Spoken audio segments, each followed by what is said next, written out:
Pamirsa kewentenan genah vaksin presisi Polres Gianyar molihang penyangga becik saking krama. Nenten mantah krama ring Gianyar nanging taler saking Dura Gianyar. Kapolres Gianyar AKBP Imade Bayu Suta Sartana mausang akeh krama raung laksana yang vaksinasi sane mengenah ring klinik Pratama Polres Gianyar.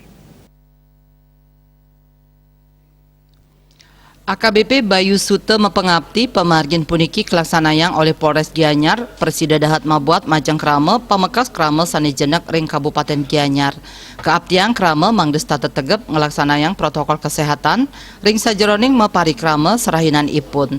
Puniki janten patut kelaksanayang antuk megat panglalah COVID-19. Pemargin vaksinasi anut saking kuentenan vaksin saneka siagayang. Krama sane durung laksanayang vaksinasi mesti digelis polivaksin sangka vaksinasi puniki dahat mabuat pisan majang kesehatan. Kabag Sumda Polres Gianyar Kompol Iketut Swartika Adnyana mausang selami pemargin gerai vaksin presisi sanik laksanayang Polres Gianyar stata becik ngolihang penyangre saking krama.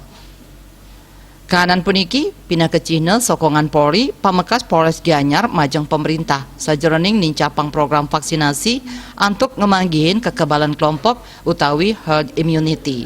Winaya Bali Pos nguningayang.